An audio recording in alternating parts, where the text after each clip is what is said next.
Entertainment भी हो जाए और कुछ चीज हम भाई लोगन का इतना बड़ा प्यार बा, इतना दूर दराज से सब आके बड़ा प्यार से बैठल हो, तो हम आप लोगन के कहल चाहता नहीं फिर हाँ ऐसा चीज हो का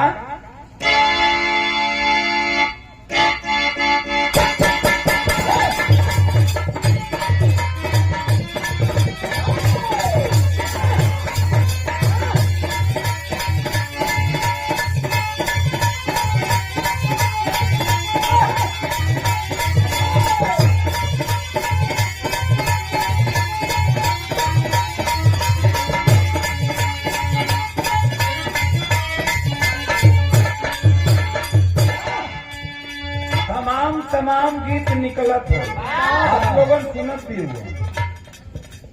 भाई हमरे बड़ा अच्छा बात बतौलन विजय भाई, बैठ जा भैया, अरे बैठे था भाई, बैठे था। बड़ा अच्छा बात बतौलन कुछ गवैयन के, गवैया कुछ भी गावे का तैयार बा, लिखे वाला कभी गलती बा, जे कवि बा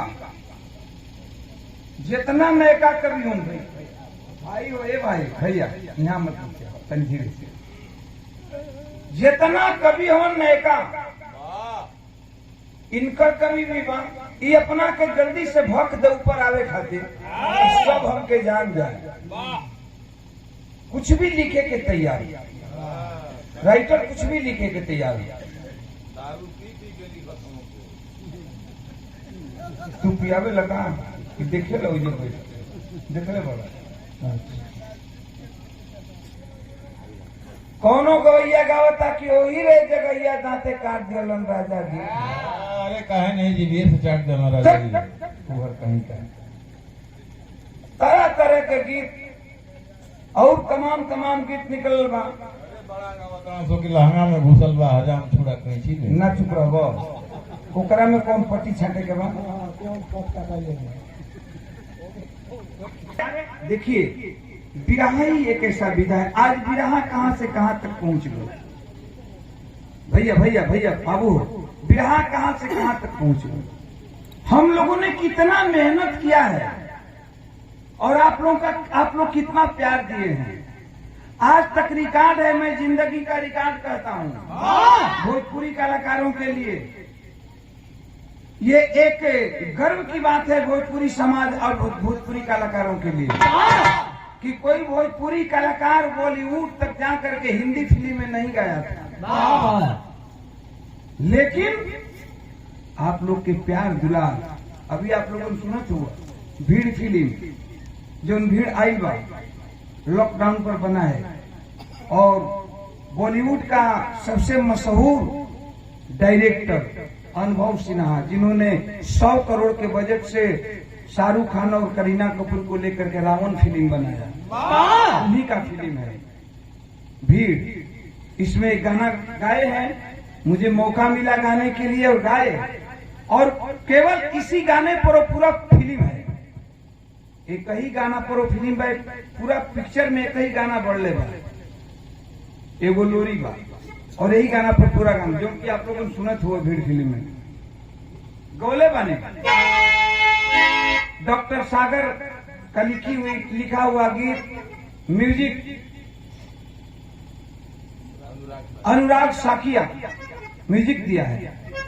कितना सुंदर लाइन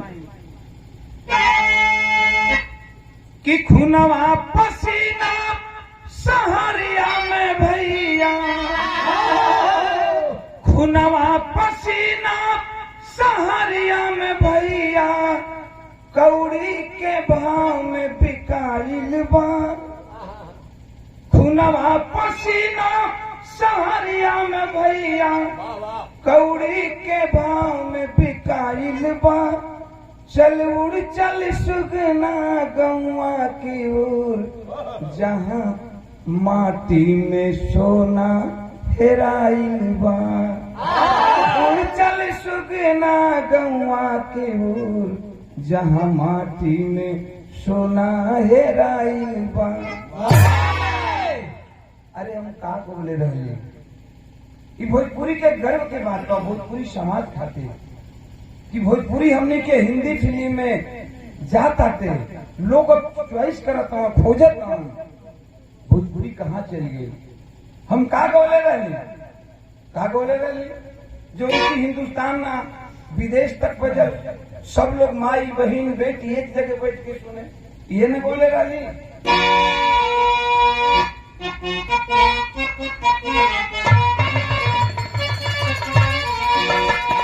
ये बोले रही ना कि बड़ा नीक लागेला बड़ा नीक लागेला झरेलिया के गाँव में अरे लमनवा